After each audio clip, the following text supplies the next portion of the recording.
सभी संत सायक वे जगया गोविंद मेरा। हरिवाए हरिदायने हरि आगे हरि पीटे टीला तू काए डरे चलो जाए हरि बीच। टीला का साथी दो जना गुरुदादु हरि नाम वह दाता मुक्ति का वे सुमरावे राम सदा हमारे राम जी गुरु गोविंद जी साय। जन जब जो क्यों नहीं विघ्न मिले हो जाए सेवक की रक्षा करे सेवक के प्रतिपाल सेवक की बाहर चढ़े दादू दीन दयाल। ध्येयं सदा परिभवग्नम अभिष्टिदोहम तीर्थास्पदम शिव विरंचिनुतम शरण्यम भृत्यार्तिम प्रणतिपाल भवाब्धिपोतम वंदे महापुरुषते चरणारविंदम। अखंड मंडलाकारं व्याप्तमेन चराचरं तत्पदं दर्शितमेन तस्मै श्री गुरुवे नमः। अखंडानंद बोधाय शिष्य संतापहारिणे सच्चिदानंद रूपाय रामाय गुरुवे नमः। यस्य प्रसादमेव सर्वं मयैव सर्वं परिकल्पितं च इत्थं विजानीम सदात्मरूपं तस्याङ्घ्रि पद्मं प्रणतोऽस्मि नित्यं। सच्चिदानन्दरूपाय विश्वोत्पत्तिहेतवे श्री कृष्णाय वयं नमः। सच्चिदानंद रूपाय सर्वधिवृत्ति साक्षिणे नमो वेदांत विद्याय ब्रह्मणे अनंत रूपिणे।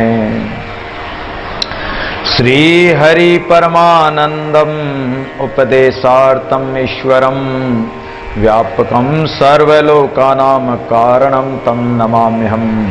नारायणं नमस्कृत्य नरं चैव नरोत्तमं देवीं सरस्वतीं व्यासं ततो जयमुदीरयेत्। देवीन्द्रमौली मंदारम मक्रंदे गुणार्णवं विघ्नहरन्तुं हेरम्बपादाम्बुजरेणवे। सरस्वतीं नमस्यामि चेतनां हृदि संस्थितां कंठस्थां पद्मयोनिस्थां मेहरीकार प्रियां शुभां। नमस्कार सुंदर करे निज बारंबार सदा रहो मम शीस पर सतगुरु चरण तुम्हारे। प्रथम वंद पर ब्रह्म परमानंद स्वरूपम द्वितीय वंद गुरुदेव दियो जिन ज्ञान अनुपम। तृतीय वंद सब संत जोरि कर तिनके आगे मन वच काय प्रणाम करत भय ब्रह्म सब भागे। ही भांति मंगलाचरण कर सुंदर ग्रंथ बखानिए तै विघ्न को उपजे निश्चय कर मानिए। ओम श्री परमात्मा ने नमः। श्री गुरु मद पादाम्बुजभ्यो नमो नमः। सर्वसाध हरिजनाय नमो नमः। सर्वाविघ्न कर्तृभ्यो नमो नमः। शुद्ध सच्चिदानंद गणाय नमो नमः। श्रीमद दादू दयालवे नमः। श्रीमद दादू दयाल जी महाराज जो परम गुरु परमाचार्य परम स्वामी परम विद्वान परम देशिक परम वैज्ञानिक तीनों करत अनुभववाणी नाम जो शास्त्र है महाराज की महाप्रभु की कलिमल विध्वंसनी कली के विषयमल पापों को हरने वाली परमात्मा देव के भक्ति ज्ञान अमृत को दे के जीवन मुक्ति आनंद प्राप्त कराने वाली दयाल महाराज की जो अनुभव वाणी है बड़ी अद्भुत वाणी है। वाणी जी के अवान्तर पूर्वार्ध भाग 26वां अंग सजीवन निरूपण करेंगे। अमृत पीवे आत्मा यूं साधु बंचे का। इस सूत्र के व्याख्यान स्वरूप सजीवन का अंग निरूपण कर रहे हैं। काल के बाद जो काल से बचने का उपाय सद्गुरु ने बताया उस काल से बचकर और सजीवन अपने जीवन को आनंदमय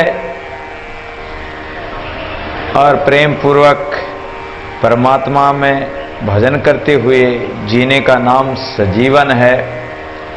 जीना तो सभी जीते हैं लेकिन वो संसारी प्राणियों का जीना नहीं है जो त्रितापों से जल रहे हैं, जो अनेक दुखों में और दुखी हो रहे हैं, द्वंद्वों में फंसे हुए हैं, माया मोह रूपी अज्ञान निद्रा में सोए पड़े हैं, तो उनका जीना जीना नहीं है, जीना उसी का सार्थक है जो इस काल के स्वरूप को समझकर और सजीवन परमात्मा है।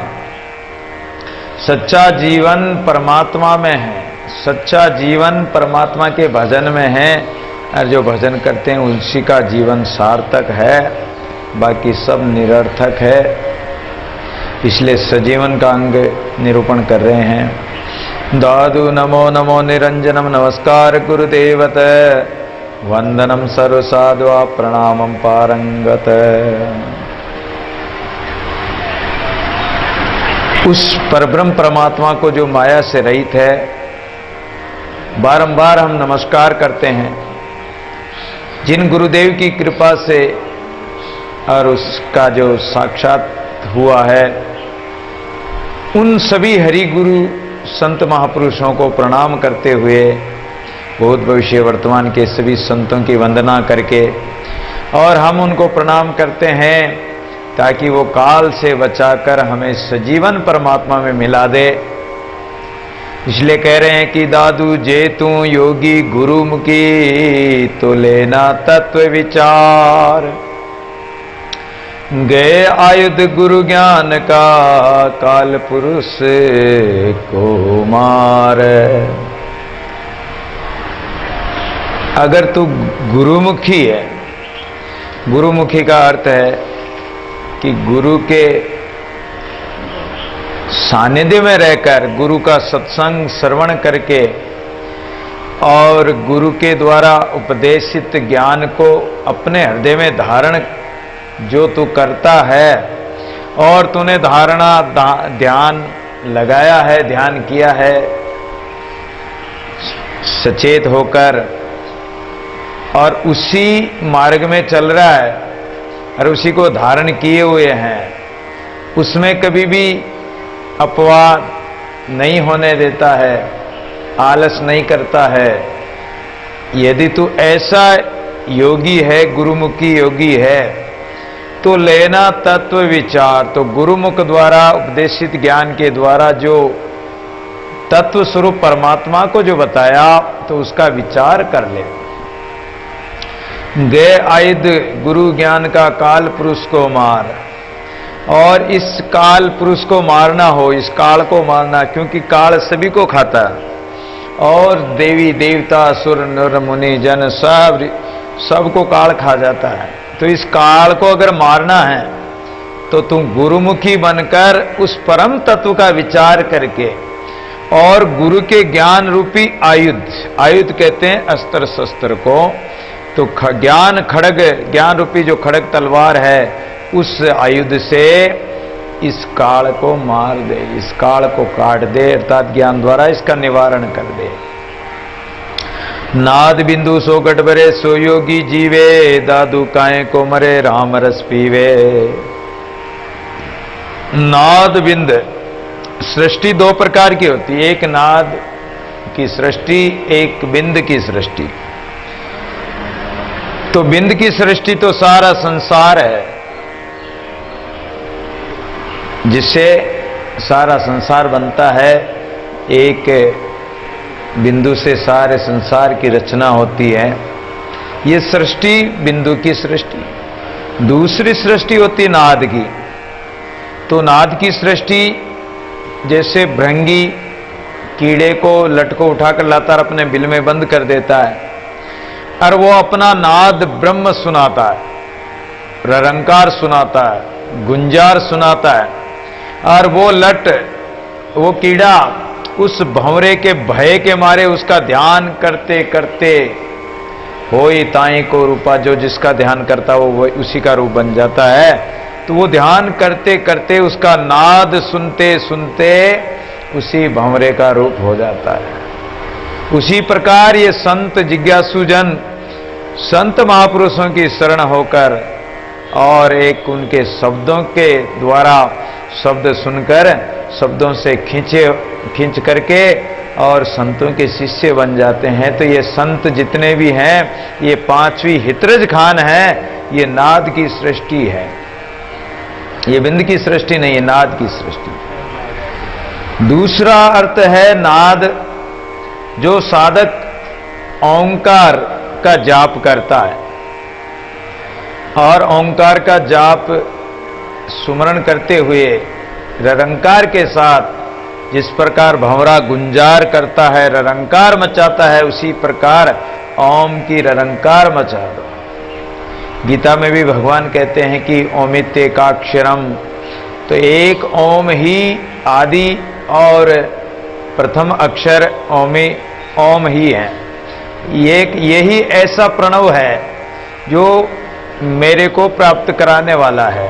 इसलिए ओम का जाप करते हुए, सुमरण करते हुए, इसको भंवरे की तरह गुंजार करते हुए, जैसे ओम इस प्रकार इसका और उच्चारण करते हुए इसका साधन करें। तो ये ओम ही परमात्मा स्वरूप, परमात्मा को प्राप्त कराने वाला साधन है साधक के लिए।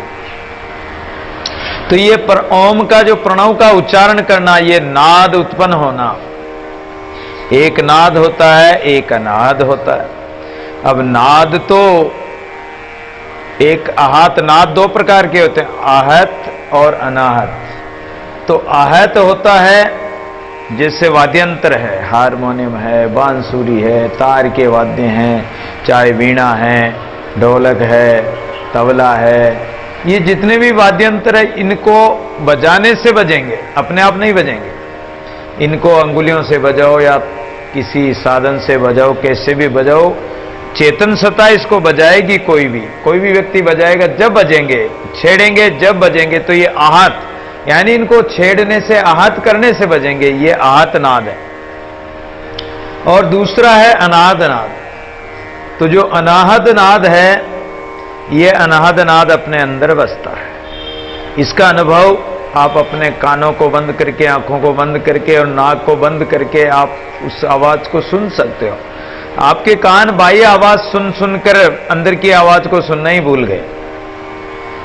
अगर अंदर की आवाज सुने तो आपको खुद को अनुभव होगा कि आपके अंदर अनहद नाद बज रहे हैं। और जो योगी लोग 10 प्रकार के नाद को सुनते हैं, 10 प्रकार की ध्वनि होती है अलग अलग चक्करों पर, और अलग अलग जगह अलग अलग नाद की होती है। कहीं घंटा घड़ियाल की होती है, कहीं विंसा वीणा की होती है, कहीं बंसी की होती है, कहीं शंख की आवाज आती है, कहीं समुद्र के गर्जन की सी आवाज आती है, कहीं नगाड़े की आवाज आती है। 10 प्रकार की आवाज, और वो अनहद नाद 10 प्रकार की आवाज सुनते हैं। तो जो अनहद नाद बजता है, उस नाद को योगी लोग सुनते हैं।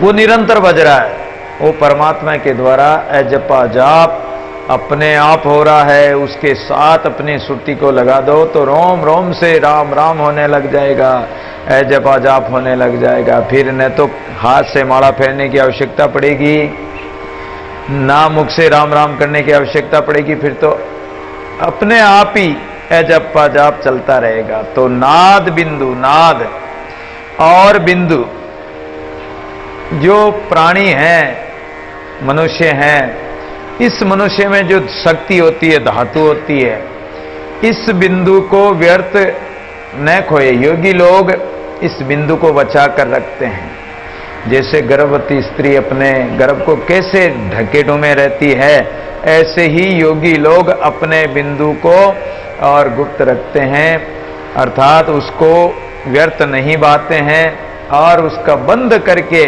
नाद बिंदु सो घट भरे, अपने घट को भर कर रखते हैं, खाली नहीं होने देते हैं।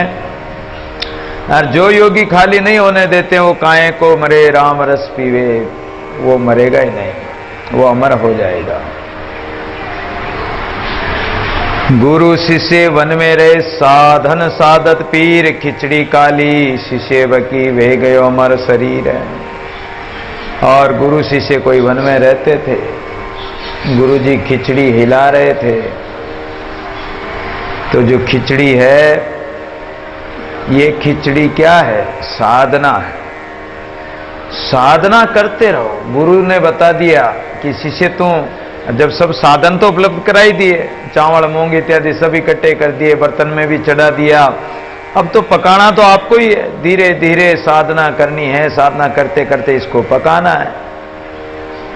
और ज्ञान रूपी छड़ी के द्वारा ये काल है, इस काल को निवारण कर दो।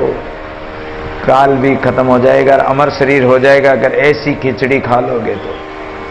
साधना की खिचड़ी पका लोगे, कहीं बीरबल की खिचड़ी मत बना लेना कि जिंदगी भर बस कि हाँ हम शिष्य तो हो गए, माला भी ले ली, मंत्र भी ले लिया और कभी माला फेरी नहीं। गुरुजी मैं तो माला फेरी नहीं, गुरुजी मेरे तो घर का काम तो माला कैसे फेरूं, सासू जी का काम, ससुरे का काम, परिवार का काम, पति का काम, कैसे माला फेरूं। तो फिर तो वो बीरबल की खिचड़ी हो जाएगी, क्योंकि बीरबल की खिचड़ी कभी पकती नहीं। इतने ऊपर हांडी बांध रखी तो कैसे पकेगी, आंच ही नहीं लग रही उसके। भक्ति की और विरय विराग की कोई आंच ही नहीं लगी तो पकेगी कैसे। साधना की कसौटी में कसे ही नहीं, कोई बैठ कर 2 घड़ी राम का नाम लिए ही नहीं, तो वो खिचड़ी पकेगी कैसे, वो तो बीरबल की खिचड़ी हो जाएगी। इसलिए बीरबल की खिचड़ी मत बना लेना, उस खिचड़ी को गुरु ज्ञान द्वारा और शीघ्र ही ढील न करके जल्दी पका लो।